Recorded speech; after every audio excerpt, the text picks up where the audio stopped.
नमस्ते. नमस्ते. जय जय रामकृष्ण हरी. विठ्ठल विठ्ठल. हरे कृष्ण कृष्ण कृष्ण हरे हरे.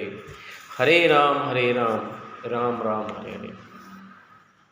आपले विश्व कल्याण तथा आज का दिन या आपल्या यूट्यूब वाहिनीवर आपले सर्व हरिभक्त यांचे स्वागत.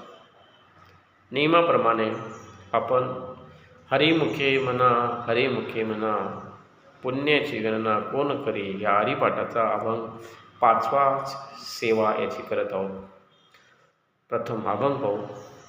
योग याग विधी येणे नवय सिद्धी, वायाची उपाधी दंभ धर्म, भावे विन देव निकळे संदेह, गुरु विन अनुभव कैसा कळे, तपो विन दैवत दिदल्या विन प्राप्त, गुज विन हित कोण सांगे, ज्ञानदेव सांगे दृष्टांताची मात, साधूची संगती तरणोपाय. बंधनो, योग याग विधी येणे नोहे सिद्धी, वायाची उपाधी दंभधर्म. योग याग विधी म्हणजे उपास, तापास, यज्ञ, कर्म याने सिद्धी म्हणजे जे पाहिजे ते कधी मिळत नाही. उलट यानं व्यर्थच एक उपाधी आणि माणसांच्या मध्ये दंभ तयार होतो. आणि म्हणून या योग याग विधीचा उपयोग नाही. उपयोग चांगल्या कर्माचा आहे, सत्कर्माचा आहे, हरिनामाचा आहे, संगीताचा आहे. आणि म्हणून भावे विन देव निकळे संदेह, गुरु विन अनुभव कैसा कळे. जर देव आहे तर मनामध्ये प्रामाणिक भाव असल्याशिवाय देव कदापिही कळणार नाही. तसं गुरुशिवाय अनुभव कैसा कळे. आता गुरु म्हणजे आपल्या आयुष्यामध्ये शिकवणारेच गुरु असं नाही होत.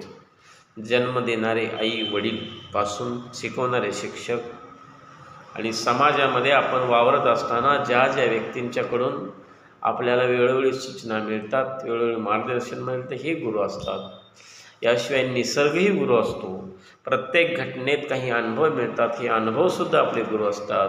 आणि म्हणूनच गुरुविना भाव मनात असल्याशिवाय, प्रामाणिकता असल्याशिवाय देव कळत नाही. देवाला श्रद्धा नाही, अंधश्रद्धा नाही, तर ती श्रद्धेची गरज असते, श्रद्धा हवी असते. तशी गुरुशिवाय अनुभव कळत नाही, अनुभवाशिवाय अनुभव कळत नाही.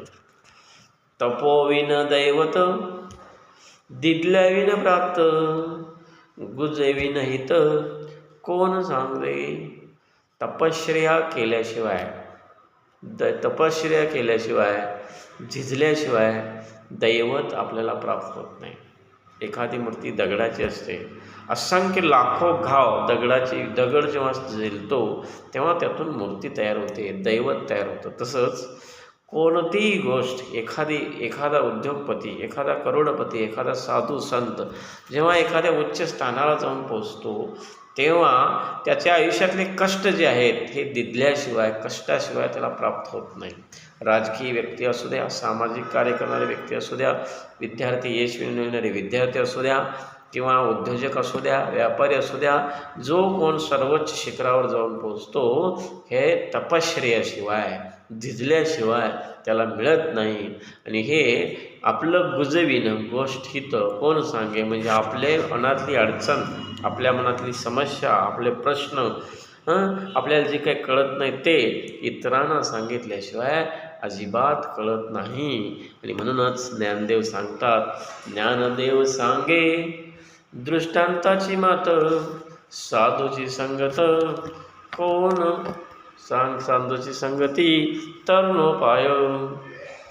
वर दिलेल्या उदाहरणाप्रमाणे एकाशिवाय दुसरे संभवत नाही. एक गोष्ट घेतल्याशिवाय दिल्याशिवाय दुसरी आपल्याला मिळत नाही. वेळ दिल्याशिवाय त्या वेळेची किंमत कळत नाही. कष्ट केल्याशिवाय त्या कष्टाचं फळ मिळत नाही. गुणवत्ता दिल्याशिवाय आपल्याला त्या गुणवत्तेची किंमत मिळत नाही. अभ्यास केल्याशिवाय परीक्षेमध्ये मार्क मिळत नाही. कष्ट केल्याशिवाय आपल्याला यश मिळत नाही. असं असंख्य गोष्टी आहेत.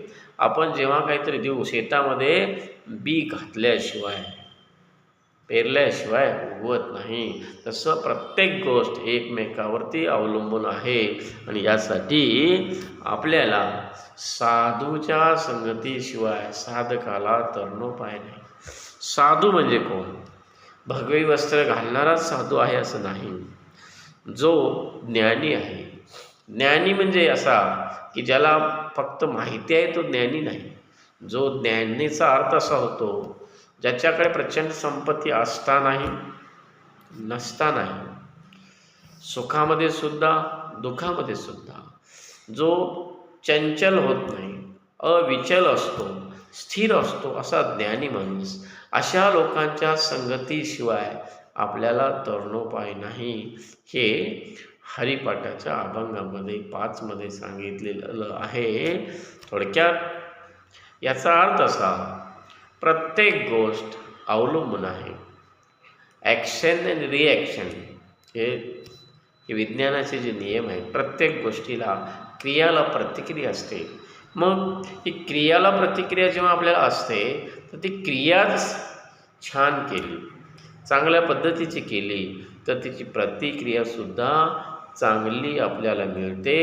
आणि म्हणून आपल्याला हा जन्म 84 लक्ष जन्म झाल्यानंतर माणसाचा जन्म मिळतो असं म्हणतात. तर या जन्मी आपण मानव प्राणी विचार करणारे आहोत, विचारानं वागणारे आहोत. प्रगतीचे द्योतक म्हणून मनुष्य आहे. आणि म्हणून या माणसानं अतिशय छान काम केले तर रिझल्टही छान मिळतात हे इथं सांगितलं आहे. आणि हरिनाम, अखंडित हरिनाम करावा की जो आपल्याला बऱ्याच संकटातून, बऱ्याच व्याधीतून मनाला शांती देणारा असा सकीर्तन आहे. आणि हे हरिनाम आपण घ्यायला पाहिजे. आणि म्हणूनच हरे राम राम राम हरे हरे, हरे कृष्ण कृष्ण कृष्ण हरे हरे, हरे राम राम राम हरे हरे, हरे कृष्ण कृष्ण कृष्ण हरे हरे, हरे राम राम राम हरे हरे, हरे कृष्ण कृष्ण कृष्ण हरे हरे, हरे कृष्ण कृष्ण कृष्ण हरे हरे, हरे राम राम राम हरे हरे, हरे कृष्ण कृष्ण कृष्ण हरे हरे, हरे राम राम राम हरे हरे. अशा पद्धतीनं आपला हरिपाठाचा अभंग 5वा घेतलेला आहे. असाच हा आपण हरिपाठ सर्वांना पूर्ण भारतभर जगभर प्रसारित व्हावा, ही सेवा याची व्हावी म्हणून हरिपाठ आपण हिंदीमध्ये सुद्धा हरिपाठाचा प्रत्येक अभंग सोडविण्याचा, प्रत्येक अभंग सांगण्याचा, त्याची सेवा करण्याचा आपण प्रयत्न करीत आहोत. सर्वांनी याचा लाभ घ्यावा आणि हरिचिंतन, हरिसेवा आपल्याकडून व्हावी ही नम्र विनंती. धन्यवाद.